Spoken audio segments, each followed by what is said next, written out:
Welcome to This Explainer. Today we're unpacking a seriously fascinating ancient text to uncover its structural blueprint for character and ethics.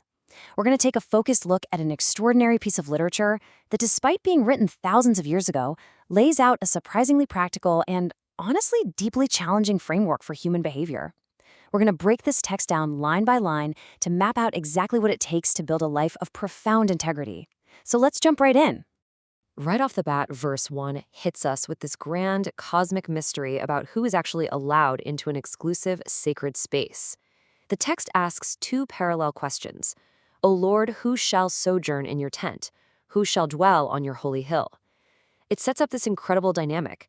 A tent implies a temporary lodging, a place to shelter for a bit, while a holy hill suggests a permanent, totally unshakable foundation. The author is essentially asking, who actually has the right to be in the presence of the divine?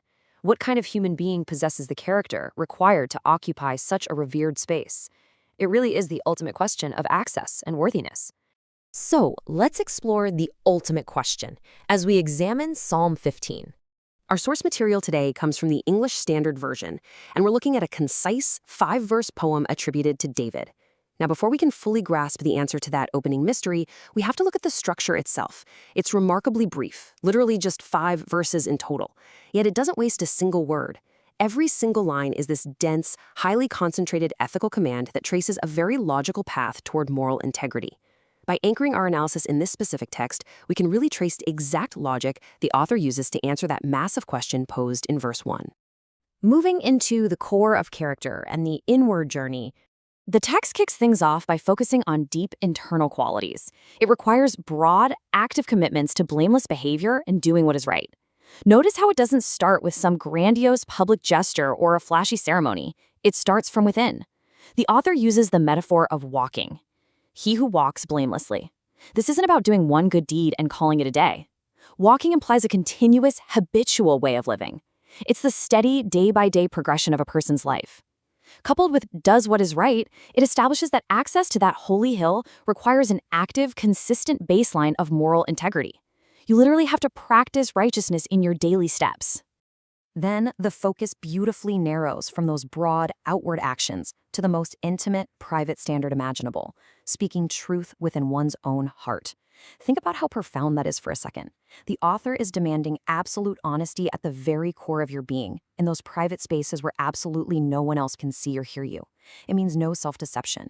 It means your internal monologue matches reality. This blueprint strongly suggests that if you want to walk blamelessly on the outside, you've got to first foster uncompromising truth on the inside. Next up, we look at words and neighbors and outward expressions. Okay, so once that internal foundation is set, the blueprint moves to our immediate social circles, laying out strict boundaries of what a righteous person avoids doing.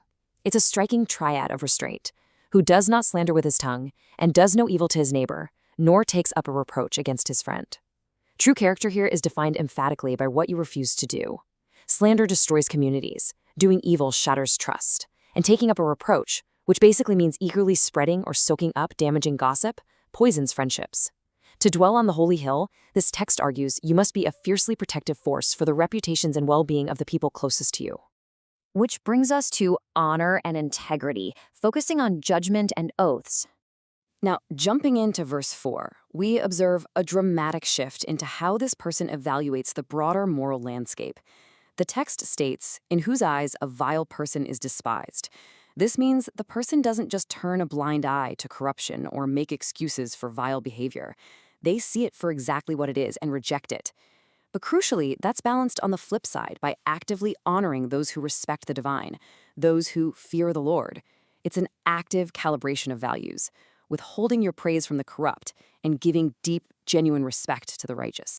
And here we find what is arguably the ultimate test of integrity, the unwavering commitment to keep an oath even when it causes personal hardship. Who swears to his own hurt and does not change? I mean, anyone can keep a promise when it's convenient or profitable, right? But what happens when you make a commitment and later realize it's going to cost you financially, socially, or emotionally? This ancient text draws a hard line.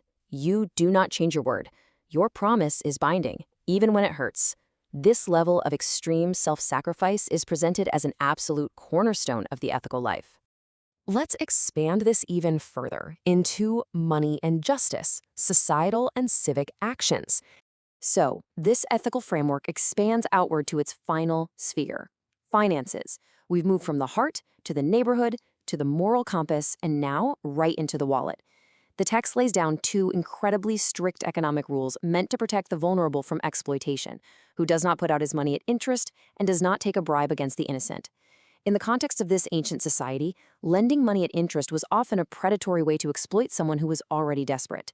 Taking a bribe, that completely perverts the justice system and crushes the innocent.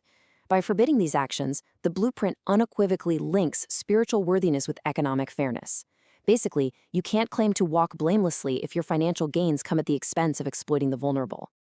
And that leads us perfectly into the final promise and our unshakable conclusion. We've traced the entire path, and now the text delivers its final, monumental answer to our opening mystery. He who does these things shall never be moved. Think back to verse 1. Who gets to dwell on the holy hill? Well, the answer isn't a person with the right lineage or the right bank account. It's the person who does these specific things. And the reward for this rigorous life of internal truth, neighborly protection, painful honesty, and economic justice isn't just access. It's an anchor. It's a rock-solid guarantee that despite whatever chaos the world throws at them, they will stand firm. They shall never be moved. I want to leave you with a final, provocative thought to chew on. If this ancient text really defines an unshakable life, which step is the most challenging for you today? Is it speaking truth in your own private heart? Is it refusing to engage in that tempting slander? Or is it maybe the immense difficulty of swearing to your own hurt and not changing your mind? This blueprint from Psalm 15 remains just as demanding now as it was the day it was written. I'd encourage you to use the structured flow we've covered today to reflect on your own foundation. Thanks so much for diving into this explainer with me, and keep seeking clarity in this complex world of ours.